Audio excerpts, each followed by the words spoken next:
Alright mates, welcome back, and in this video, it's going to be an awesome one. Gonna talk to you guys about filters. Now, a filter, as I'm sure you could have guessed, is a way that you can filter out your packets, because whenever you start capturing packets, okay, there's a ton of crap here. 99% of this, you usually don't care about. You don't care about all the UDP or, even most of the TCP traffic. Maybe you're just looking at what websites your kids go to. So we need to figure out how to filter out all the extra crap, and we just want to focus on the good stuff. Now, before I start showing you guys all the cool commands and how you can filter, I need to talk to you about one thing, and that's the different types of filters. So there are two different types of filters. One is a display filter, and one is a capture filter.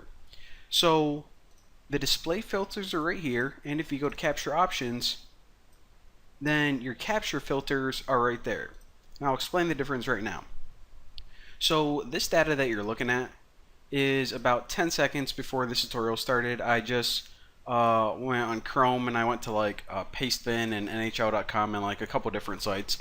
So this is all the traffic, but it also includes other stuff like UDP, other TCP traffic, and just a bunch of stuff in the background. So if all of my results are here, all the packet, and I just want to filter them out, then I could throw something in here like HTTP and hit apply, and now it's gonna take all of those results and find only the HTTP packets and display them to me. Alright, that's a display filter. That was pretty easy to understand. So what the heck is a capture filter? So if I said, okay, I'm gonna filter this by HTTP, my capture, then that would mean during my capture, while I was listening for traffic, it wouldn't even log any of this other stuff except HTTP. So your capture filter is what do you want to log, and your display filter is of all your stuff, what do you want to see? And that's kind of confuses a lot of people sometimes, because they're like, okay, I have no filters in here, but for some reason I'm not seeing any UDP traffic.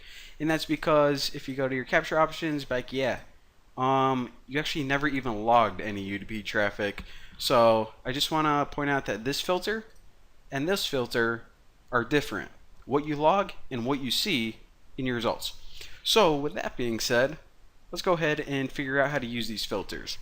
So there are already a couple built-in ones, and if you just click this filter button on the left, then you can see some of the most common ones. So let's say that we only want to see, I don't know, let's see HTTP. We'll keep it real simple. So I'm going to hit apply and hit OK. So, okay, that's interesting, but I actually want to change that. Maybe I only want to see, everything but DNS. So I'm going to hit apply and hit OK. So now I'm looking at every single packet except if it's DNS related. So this is one way to do it, to get some of your common ones, and you can also just type it in manually. So actually, let me pull up one of the other ones. Actually, I'll type this and show you guys it the hard way, I guess. So if you're ever looking through and you're like, okay, I want to filter this out, but it isn't in the common filters, I need to write my own. It's probably going to be a pain in the butt, probably real complicated. Well, it's actually pretty simple. So say, let's just do something really easy. Let's alright, let's get the GET request. So I only want to look at HTTP, but not all HTTP traffic, not posts, not delete, not update. I only want to look at the GET HTTP traffic. So what I can do is this. If you go to HTTP, and by the way, whenever you're typing, if it is not a valid filter, then it's going to be displayed in red. So if I try to filter by H, what the heck does that mean? It doesn't mean anything. However, whenever your filter is valid and it's actually going to work, then it's going to light up in green.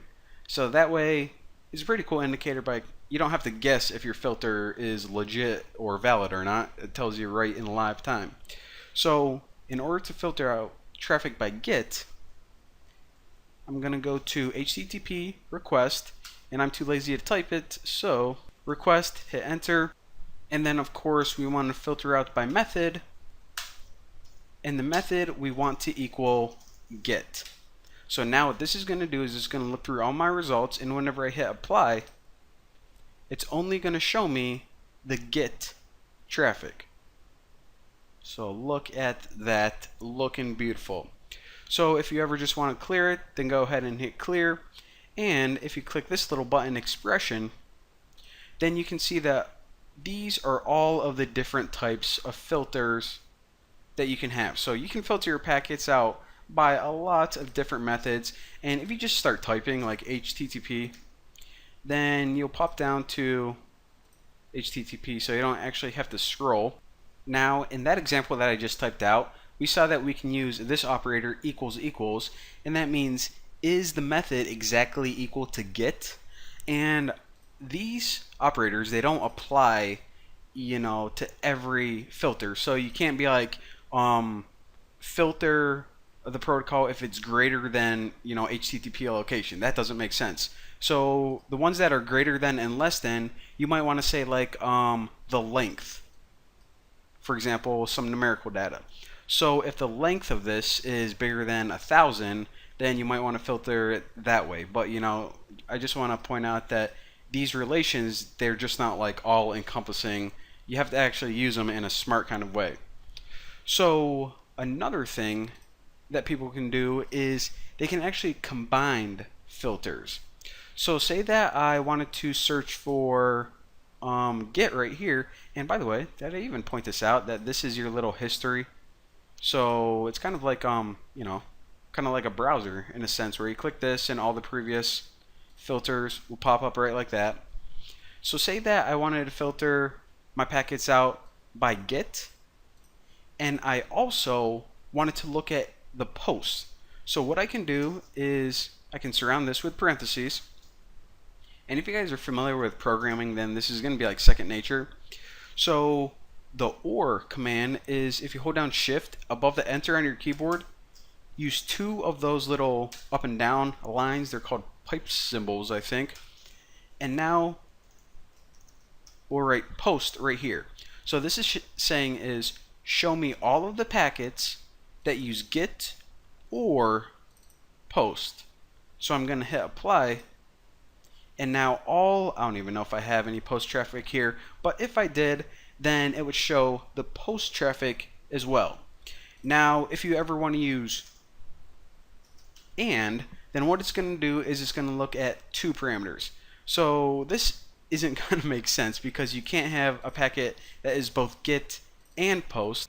So just remember it this way. Whenever you want to use multiple conditions, you can use pipe, which means or ampersand, which means and. If you use or, then if any of these conditions are true, then it'll display.